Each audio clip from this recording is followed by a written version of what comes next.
Jordan James. Jordan James.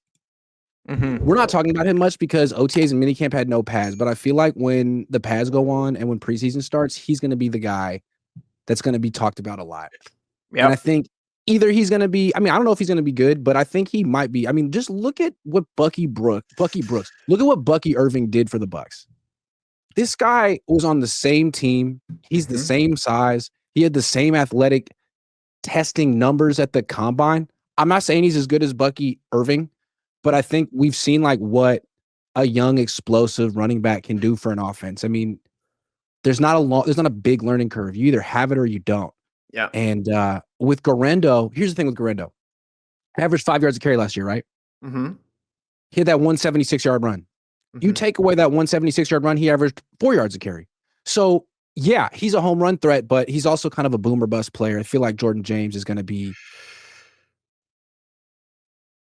Yeah, I've been kind of saying that about Jordan James. I've always thought he was like I didn't understand why people didn't like recognize how big of a pick that was, because I know there are rumors that we wanted Scatabo at like the pick we didn't take him at, but Jordan James plays like McCaffrey. I'm not saying he is Christian McCaffrey, but he plays the same role as McCaffrey. So when I saw them draft Jordan James, in my opinion, especially when they got rid of Jordan Mason, I was like, oh, Jordan James is going to be the new running back too.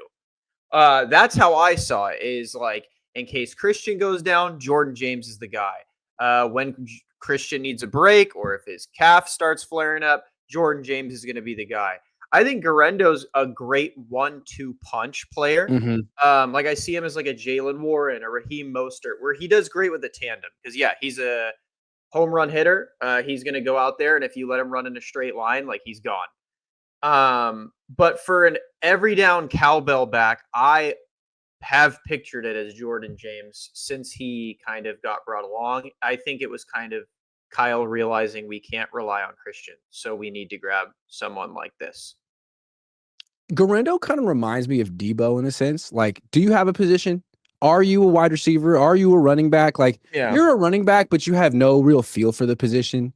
And you have the speed of a wide receiver, but you can't line up at Z or X and run routes.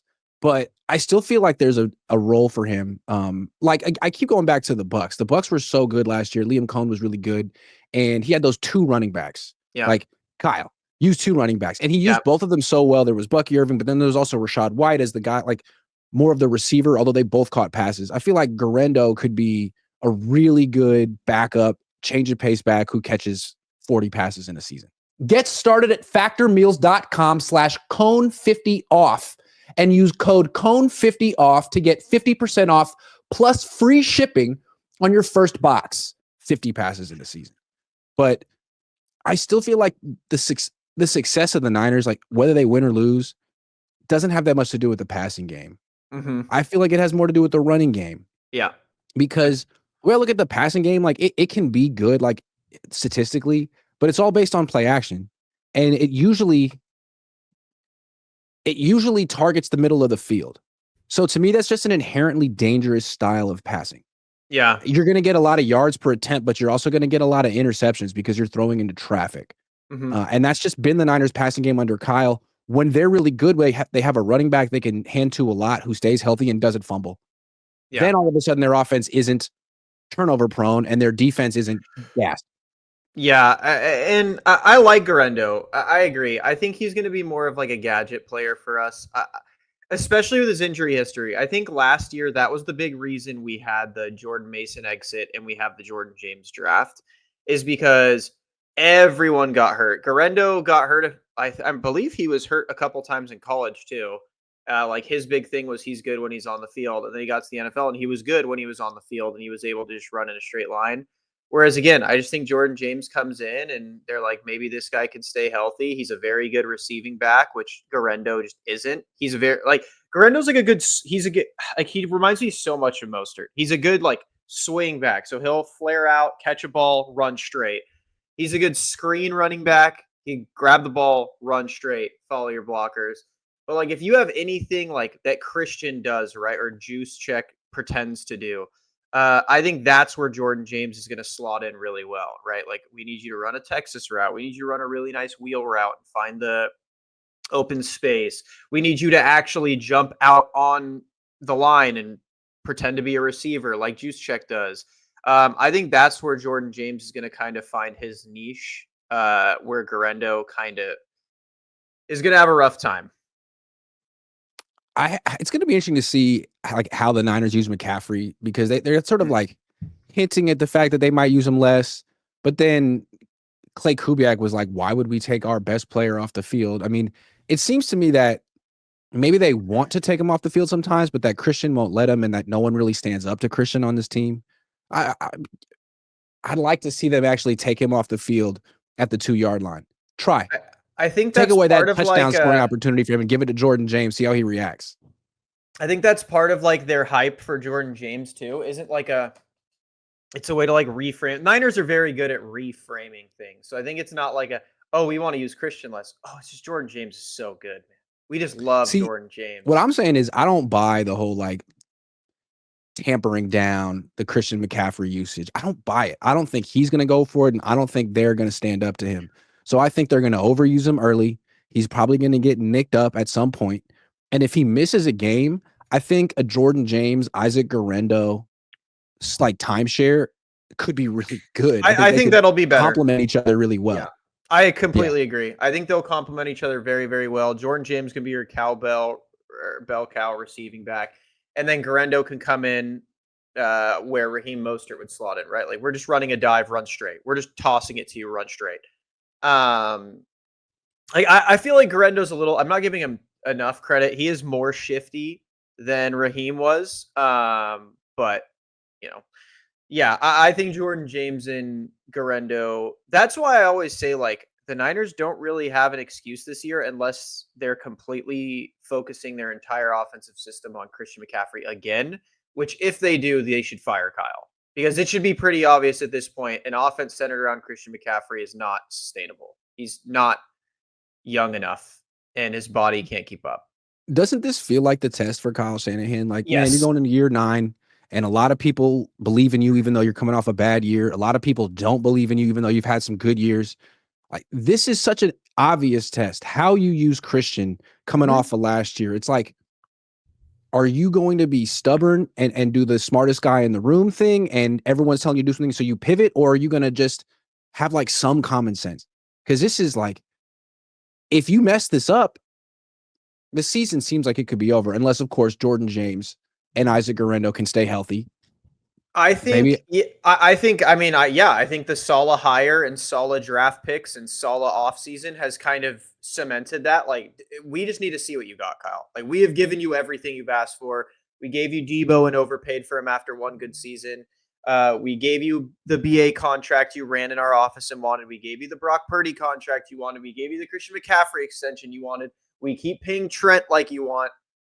We gave George his extension you wanted. You have your pieces. So do what you need. Like, and if you can't, then you can't. But again, like I'll say multiple times with Kyle Shanahan, there are a very few situations where I don't trust Kyle, and running back is not one of those. I think he makes water into wine when it comes to running back. Same with receivers. I think his system is just so friendly.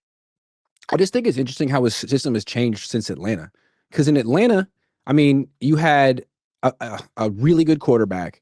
You could throw a lot and not worry about him turning the ball over that much. Yeah. And you had a defense that wasn't that great, but it was like opportunistic.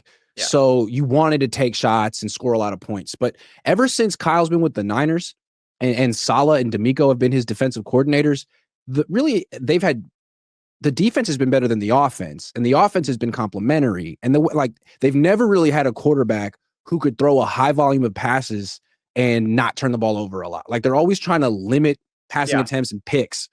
And so the way they complement their defense and the way they sort of protect their quarterback, whether it's Jimmy or Brock, is to run the ball a lot. And when they have prime Christian, prime Mostert, man, they're like the best team in football or close to it. And that's why I think Jordan James is so important this year, because Christian and Garendo both are really good receivers.